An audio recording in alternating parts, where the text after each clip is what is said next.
Hello everybody, welcome back to another Star Wars Battlefront video. I know I said I was going to upload some either World of Tanks or Battlefield today, but we got some news on the drop zone game mode from Star Wars Battlefront, so we're going to get into that right now. And here we have the first details on Star Wars Battlefront drop zone. So it says, continuing our odyssey through the game modes of Star Wars Battlefront, our next stop is an action-filled tactical mode. We'll need to keep an eye on the sky.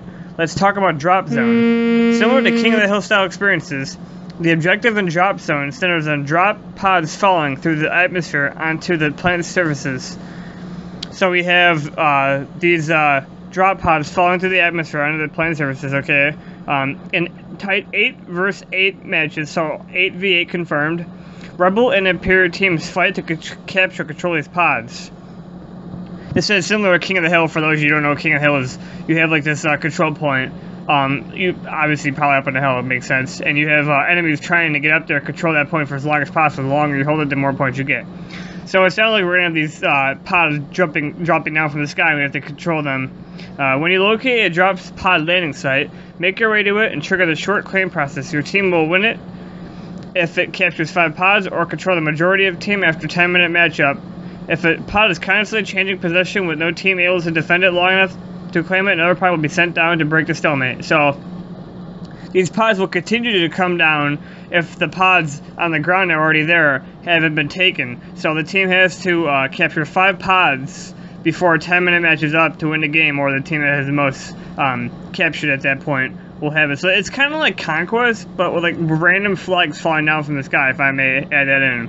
So then there would be 2 pods that the teams have to gain control over. Drop Zone is all about action and quick thinking, forcing Rebels and Imperial troops to always be on their feet. Though captured pods need to be defended, static players standing in a cluster too close to the pod always run the risk of being hit by explosives or a well-placed orbital strike. And that orbital strike, I'm taking it, is either from the trailer when we saw in Walker Assault, where the AT called it in, or maybe a hand control. But this goes in hand with our design philosophy behind many games mode in Star Wars Battlefront, says the lead level designer Dennis Brainvall.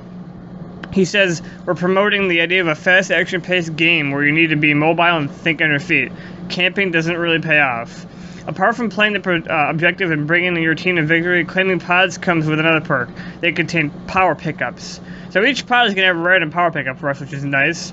Once successfully claimed, the pod will start to open. This will take a moment, but staying around to get your hands on the contents can definitely be worth the risk. The choice is yours, though. When your claim pod is opening up, another one will hit the surface elsewhere, and going for that one could be the smarter move. Apart from making these decisions, there are other ways to match the drop zone. For instance, using the droids and turrets in your arsenal can be an excellent strategy move, since it's somewhat hard to predict which areas you'll be defending. Makeshift defenses like these are great to deploy. Throw down a turret and give your partner a shout that you've got this section covered, or deploy a Viper droid that outlines where enemies are coming from.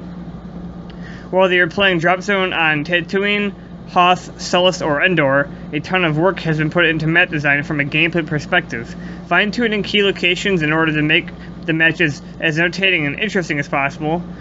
Playing Drop Zone on the Swamp Crash site of Endor is a personal favorite.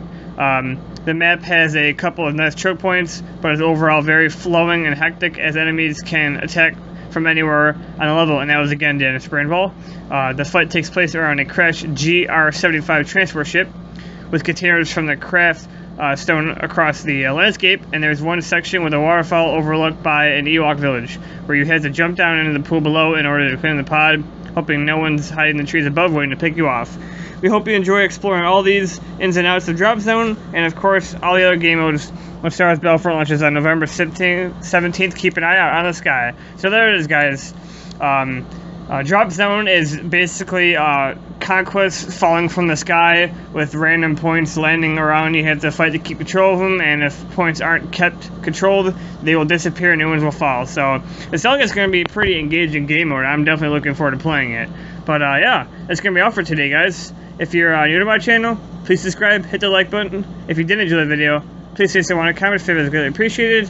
I'll be back tomorrow with another video. News-wise, depends on if anything comes out. If not, more World of Tanks or Battlefield. So I'll talk to you guys later, and have a great day.